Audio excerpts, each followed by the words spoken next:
उस केस में दो सिचुएशन हो सकती है। If AS is greater than AD, या फिर सिचुएशन हो सकती है if AS is less than AD। यानी कि ये जो सिचुएशन है इनमें इकोनॉमी इक्विलिब्रियम लेवल पर नहीं है। आपसे क्वेश्चन पूछा जा सकता है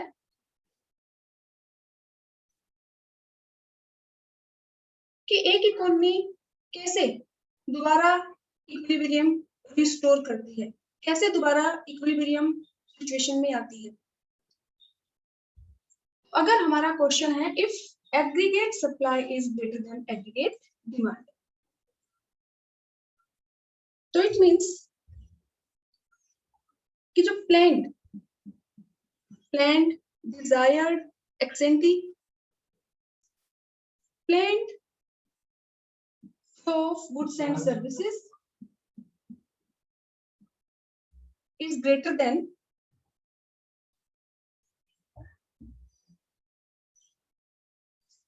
sum total of planned expenditure in an economy during an accounting year। कि ये जो सिचुएशन है इसमें जो planned flow of goods and services है वो ग्रेटर है planned expenditure। इस सिचुएशन में प्रोड्यूसर को लॉस होगा,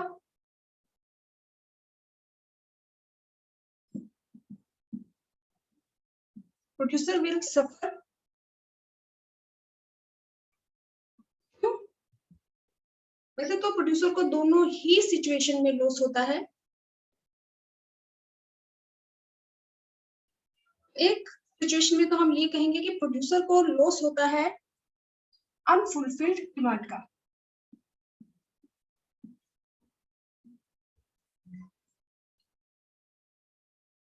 एक जो सिचुएशन है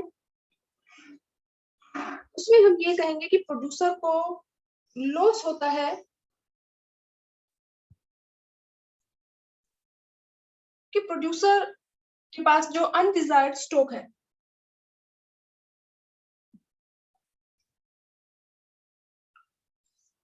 दोनों ही सिचुएशन में प्रोड्यूसर को लॉस होगा।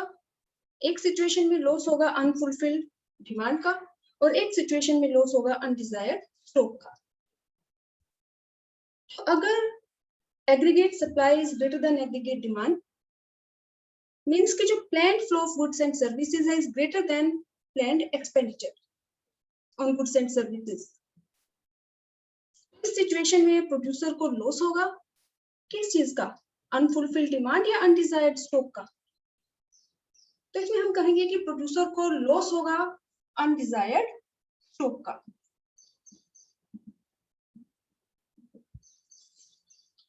एग्जाम्पल, क्योंकि यहाँ पे सप्लाई ज्यादा है, फॉर एग्जाम्पल की जो गुड्स और सर्विसेज हैं वो है 100 और जो डिमांड है वो है 70।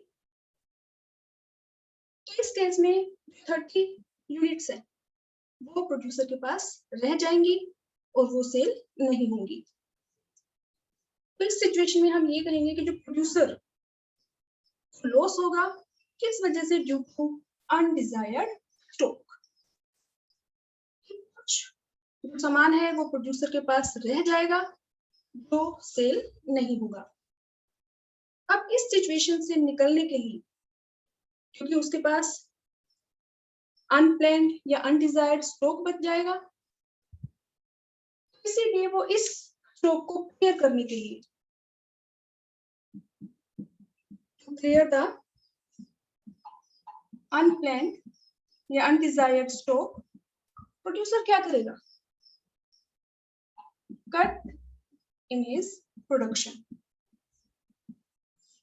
की सप्लाई ज्यादा है और हमें पता है कि कीन्स के अकॉर्डिंग जो एग्रीगेट डिमांड है वो इम्पोर्टेंट कंपोनेंट है। एग्रीगेट डिमांड में कोई चेंज नहीं होगा, जो है वही है। जो एग्रीगेट सप्लाई है वो परफेक्ट इलास्टिक है, यानी कि जो एग्रीगेट सप्लाई है वो अपने आप को एडजस्ट करेगी। एग्रीगेट डिमांड कम है, एग्रीगेट सप्लाई अपने आप को एडजस्ट करेगी और एग्रीगेट डिमांड के इक्वल आ जाएगी। और इसको हम एक्सप्लेन करेंगे कि अगर ये सिचुएशन है, aggregate supply is greater than aggregate demand,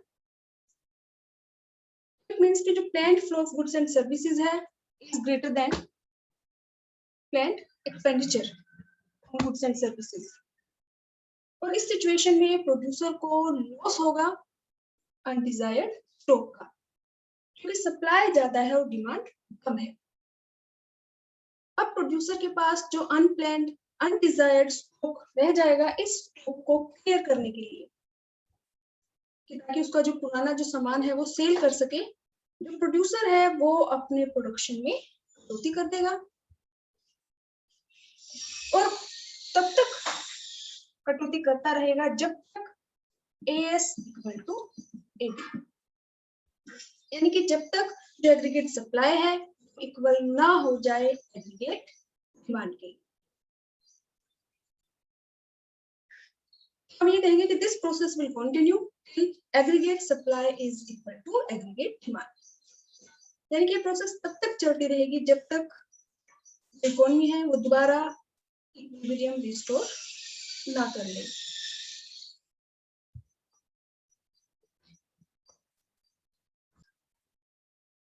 अब नेक्स्ट हमारी जो सिचुएशन है वो ये हो सकती है, if aggregate supply is less than aggregate demand,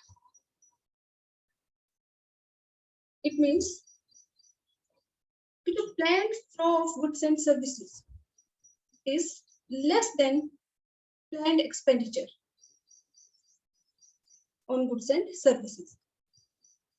economy में जो गुड्स और सर्विसेज का फ्लो है वो तो कम है और उसकी जो डिमांड है गुड्स और सर्विसेज की वो ज्यादा है। इस केस में भी प्रोड्यूसर को लॉस होगा और इस सिचुएशन में प्रोड्यूसर को जो लॉस होगा उसको हम क्या कहेंगे कि प्रोड्यूसर लॉस होगा ड्यू टू अनफुलफिल्ड डिमांड।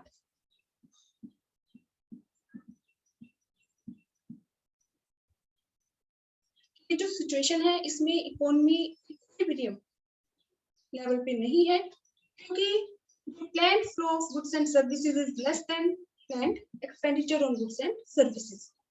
और इस सिचुएशन में प्रोड्यूसर को लॉस होगा अनफुलफिल्ड डिमांड का, क्योंकि डिमांड ज्यादा है और सप्लाई कम है। फॉर एग्जांपल, अगर डिमांड है 100 की और सप्लाई है 70 की,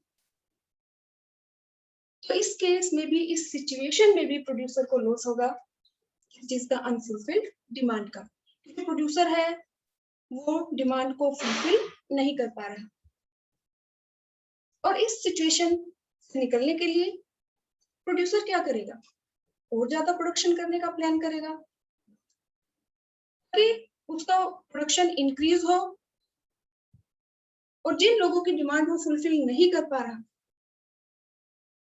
उन लोगों की डिमांड फुलफिल कर पाए, उसको प्रॉफिट हो। ये प्रोसेस तब तक चलती रहेगी जब तक दोनों इक्वल ना हो जाए, AS इक्वल टू AD। ये क्वेश्चन आपसे पूछा जा सकता है कि what happens if AS is less then AD, या फिर how would an economy restore equilibrium again. कि जो इकोनॉमी है वो इक्विलिब्रियम सिचुएशन में नहीं है, तो कैसे वो इक्विलिब्रियम को रिस्टोर करेगी। तो इस सिचुएशन में हम एक्सप्लेन करेंगे कि जो भी गुड्स और सर्विसेज की जो सप्लाई है इज लेस देन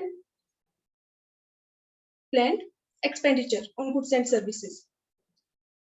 जो भी प्रोड्यूसर के पास जो स्टॉक पहले बचा होगा वो सारा का सारा सेल हो जाएगा और प्रोड्यूसर को लॉस होगा अनफुलफिल्ड डिमांड का, कि जो प्रोड्यूसर है वो जो भी कस्टमर्स है उसके उनकी डिमांड को पूरा नहीं कर पाएगा और इस सिचुएशन से निकलने के लिए वो प्लान करेगा ज्यादा प्रोडक्शन करने का, वो अपने प्रोडक्शन को इंक्रीज कर देगा and this process will continue till AS equal to 80।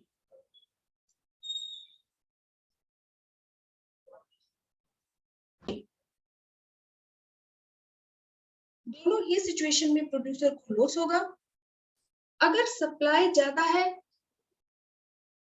तो प्रोड्यूसर को लॉस होगा अनप्लान्ड या अनडिजायर्ड स्टॉक का, उसके पास कुछ उसका सामान है वो सेल नहीं होगा और उस स्टॉक को क्लियर करने के लिए वो अपने प्रोडक्शन में कटौती कर देगा और ये वो अपने प्रोडक्शन में कटौती तब तक करता रहेगा जब तक कि दोनों इक्वल ना हो जाए। और ऐसे ही अगर सिचुएशन है कि AS is less than 80 means economy में जो डिमांड है वो ज्यादा है और flow of goods and services कम है, इस सिचुएशन में भी प्रोड्यूसर को लॉस होगा अनफुलफिल्ड डिमांड का। जो प्रोड्यूसर है उसका पहला जो स्टॉक होगा वो भी सेल हो जाएगा और अब वो जो कस्टमर्स है उनकी डिमांड को फुलफिल नहीं कर पा रहा तो इसीलिए उसको लॉस हो रहा है। और इस सिचुएशन से निकलने के लिए जो प्रोड्यूसर है वो प्लान करेगा और ज्यादा प्रोडक्शन करने का, और ज्यादा प्रोडक्शन करेगा और ये प्रोसेस चलती रहेगी कि AS इक्वल टू 80, यानी कि दोबारा जो इकोनॉमी है वो इक्विलिब्रियम लेवल पे ना आ जाए। नेक्स्ट हमारी जो अप्रोच है वो हमारी है S equal to I approach. S equal to I approach, जैसे कि हमें पता है कि एक इकोनॉमी इक्विलिब्रियम लेवल पे होती है व्हेन AS इक्वल टू 80, यानी कि जो AS है इसको हम Y से भी डिनोट कर सकते हैं, Y इक्वल टू 80। Y के दो कंपोनेंट है यानी कि इनकम है, उसको हम डिवाइड कर सकते हैं पार्ट्स में, कंजम्पशन एक्सपेंडिचर इसमें सेविंग, इक्वल टू जो एग्रीगेट डिमांड है इसकी जो सेक्टर क्लोज्ड इकोनॉमी में जो कंपोनेंट है वो है C प्लस I। दोनों side left hand side and right hand side जो हमारा C है वो कॉमन है, हम लिख सकते हैं यहाँ पे एक्सप्लेन कर सकते हैं कि S इक्वल टू I। एक इकोनॉमी इक्विलिब्रियम में होती है when AS इक्वल टू 80 और S equal to I। S क्या है? Saving, I investment. हमारी जो सेकेंड अप्रोच है वो है S equal to I approach. अब इसमें जो सेविंग्स है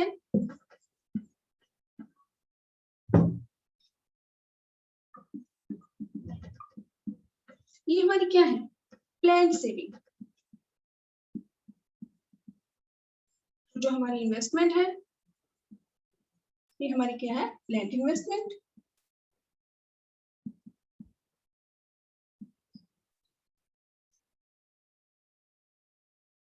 जैसे कि हमने AS equal to AD approach में भी किया था कि AS क्या है? Plan flow of goods and services in an economy during an accounting year. जो एग्रीगेट डिमांड है वो भी क्या है? Plan expenditure on purchasing goods and services in an economy during an accounting year। ऐसे ही जो हमारी S equal to I approach है इसमें जो S है ये हमारी एक्चुअल सेविंग्स नहीं है, ये हमारी है प्लान सेविंग्स। जो हमारी इन्वेस्टमेंट है वो भी हमारी क्या है? Plan investment. ये हमारी एक्चुअल इन्वेस्टमेंट नहीं है। जो सेविंग्स है इसको हम बोल सकते हैं डिजायर्ड सेविंग या एक्सेंटी सेविंग, कि plan saving during an accounting year. और जो इन्वेस्टमेंट है वो भी हमारी क्या है? प्लान इन्वेस्टमेंट, डिजायर्ड इन्वेस्टमेंट, या जिसको एक्सेंटी इन्वेस्टमेंट भी बोल सकते हैं ड्यूरिंग एन अकाउंटिंग ईयर। ये हमारी एक्चुअल सेविंग्स और एक्चुअल इन्वेस्टमेंट नहीं है, डिजायर्ड है, प्लान है, एक्सेंटी है। एक्चुअल सेविंग्स है और एक्चुअल इन्वेस्टमेंट है वो हम यूज करते हैं टू एस्टिमेट नेशनल इनकम। लेकिन जब हम बात कर रहे हैं इक्विलिब्रियम लेवल ऑफ जीडीपी, तो सिचुएशन में हमारी जो एग्रीगेट डिमांड है, एग्रीगेट सप्लाई है, या फिर S equal to I approach में हमारी जो सेविंग्स है, इन्वेस्टमेंट है, ये हमारी क्या है, प्लान्ड, डिजायर्ड या एक्सेप्टेड, एक्चुअल नहीं है। इस अप्रोच को हम एक्सप्लेन करेंगे। Equilibrium level of GDP is determined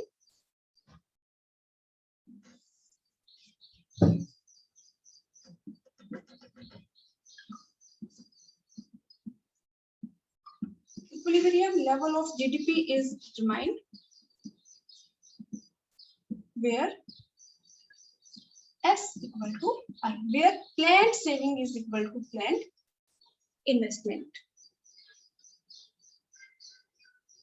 इसके बाद हम डिफाइन करेंगे कि सेविंग्स क्या है, इन्वेस्टमेंट क्या है।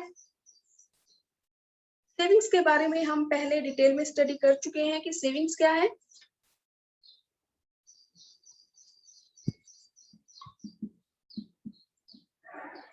सेविंग्स हमारी क्या है, functional relationship between savings and income. कि जैसे जैसे हमारी इनकम इंक्रीज होती है तो जो हमारी सेविंग्स है वो भी इंक्रीज होती है।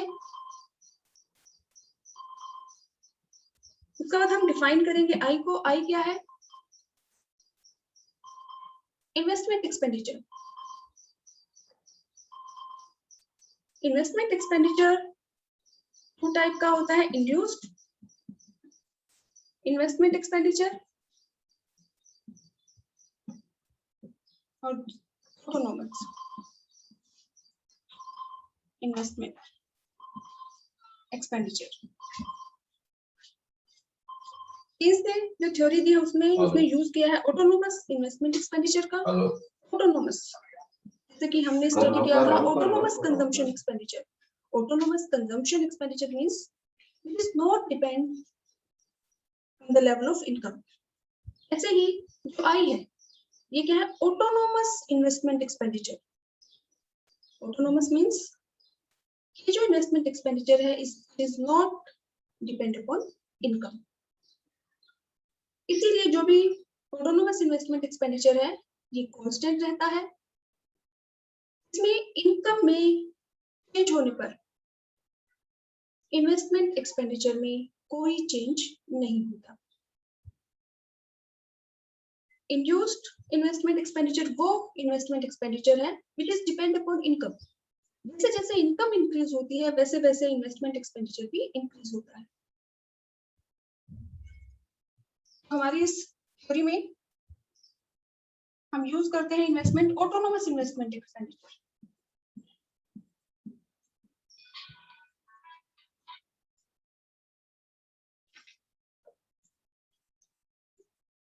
Autonomous investment expenditure means it is not depend upon income.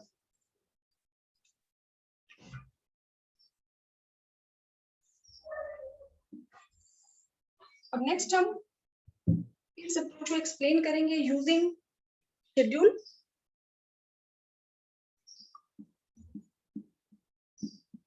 Equilibrium, GDP, output, income using S equal to I schedule.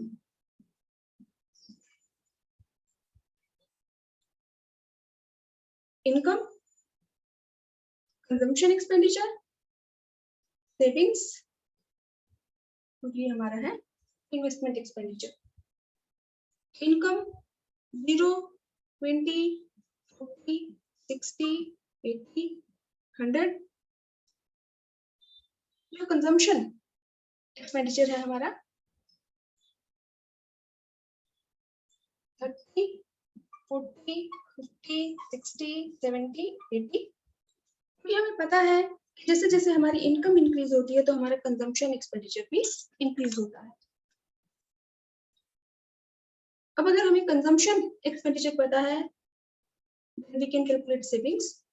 क्योंकि सेविंग्स हमारा है y माइनस में c, income minus consumption expenditure.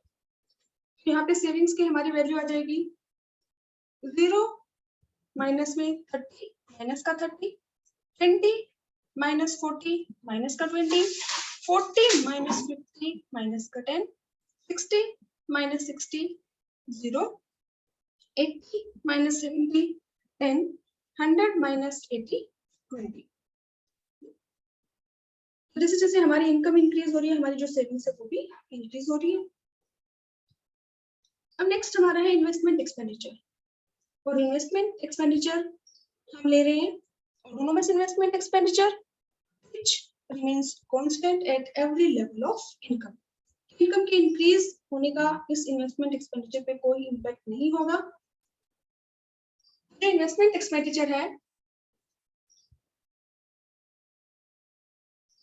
अगर हम इसकी वैल्यू को ले लें 10 10 10 10 10 10, तो जहां पे हमारा S इक्वल टू आई होगा,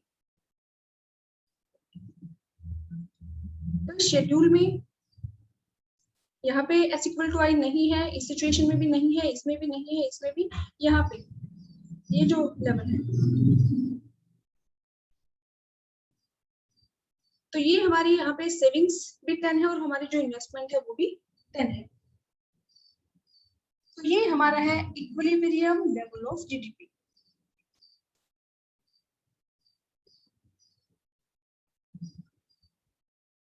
यहाँ पे S equal to I equal to 10।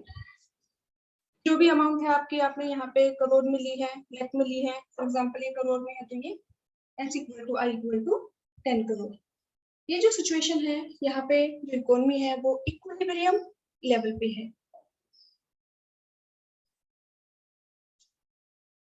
इसमें आपको एक इम्पोर्टेंट पॉइंट और याद रखना है, ध्यान रखना है, जहां पे S इक्वल टू आई है, यानी कि इस लेवल पे जब इनकम Y है 80, जब इनकम 80 है तो हमारा S इक्वल टू आई है, इसी लेवल पे हमारा Y इक्वल टू AD होना चाहिए। क्योंकि दोनों अप्रोच आपसे एक ही क्वेश्चन में पूछी जा सकती है। Explain both the approaches to determine equilibrium level of GDP using a single diagram।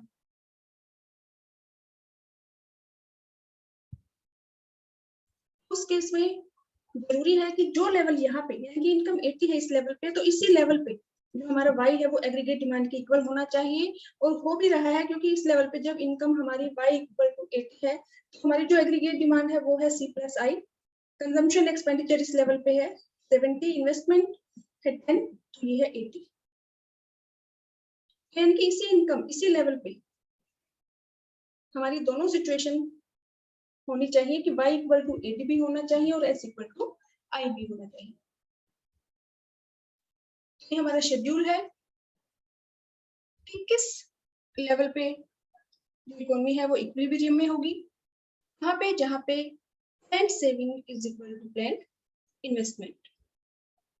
जब इनकम 80 है उस लेवल पे हमारा सेविंग्स और इन्वेस्टमेंट जो है वो इक्वल है, planned savings and planned investment. यहाँ पे इस सिचुएशन में हम कहेंगे कि इकोनॉमी इज इन इक्विलिब्रियम।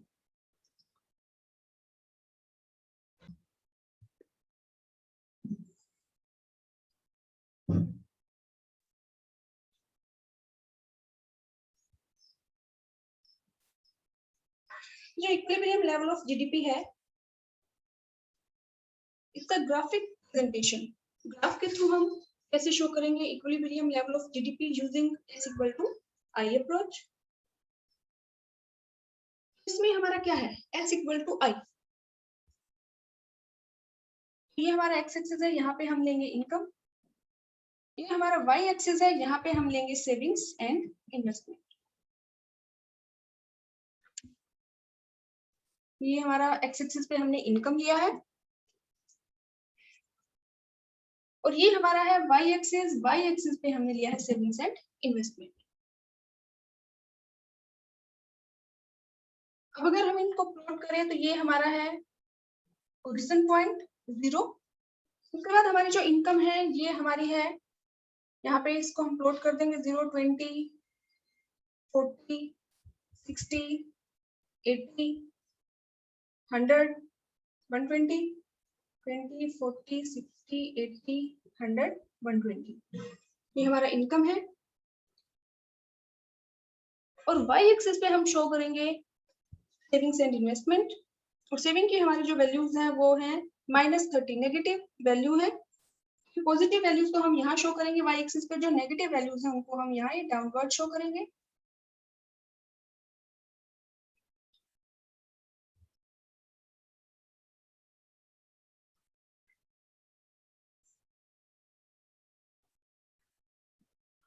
ये हमारा है 10, 20, 30, 40, 50, और यहाँ पे जितना ये 10 का डिफरेंस यहाँ पे है उतना ही सेम हम यहाँ पे लेंगे। ये जो ओरिजिन पॉइंट है इसके ऊपर जो है अपर साइड वो तो हमारी है पॉजिटिव वैल्यूज शो करेंगी, और ये जो वाई एक्सिस के यहाँ पे इस ओरिजिन पॉइंट से ये जो बिलो जो है ये हमारे नेगेटिव वैल्यूज को शो करेंगे। तो यहाँ पे ये है -10, ये है -20, ये है -30। तो सबसे पहले हम इन्वेस्टमेंट जो आई है इसको प्लॉट कर देते हैं। तो जब इनकम 0 है तो आई हमारा कितना है 10, ये पहला पॉइंट। इनकम 20 है तो इन्वेस्टमेंट एक्सपेंडिचर है 10, इनकम 20 है और इन्वेस्टमेंट एक्सपेंडिचर है 10, तो सेकंड ये वाला प्लॉट। इनकम 40 है तो भी इन्वेस्टमेंट एक्सपेंडिचर हमारा 10 है, तो इनकम 40 है तो भी ये 10 है। इनकम 60 है तो भी इन्वेस्टमेंट एक्सपेंडिचर हमारा 10 है, 10, 80 है तो भी 10 है, 100 है तो भी 10 है। तो ये हमारा स्केल की हेल्प से हम ड्रॉ कर देंगे, ये हमारी है इन्वेस्टमेंट का आई, ये कांस्टेंट है क्योंकि किन्स ने अपनी जो थ्योरी दी है उसमें उसने ऑटोनोमस कंजम्पशन एक्सपेंडिचर का यूज किया है। और ऑटोनोमस कंजम्पशन एक्सपेंडिचर मींस कि जब इनकम चाहे इंक्रीज हो डिक्रीज हो, इन्वेस्टमेंट एक्सपेंडिचर पे इसको कोई इम्पैक्ट नहीं होता। ये जो इन्वेस्टमेंट एक्सपेंडिचर है कांस्टेंट रहता है, इसकी वैल्यू हमेशा कांस्टेंट होती है। ये हमारा एक्स एक्सिस के पैरेलल स्ट्रेट लाइन कर्व हमारा बन जाएगा इन्वेस्टमेंट का। अब हम ड्रॉ करेंगे हमारे सेविंग कर्व को।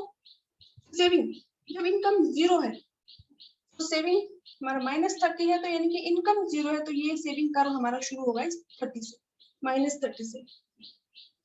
अब इनकम 20 है, सेविंग से -20, यानी कि 20 इनकम है 20 और सेविंग से -20, तो सेकंड पॉइंट ये हो गया।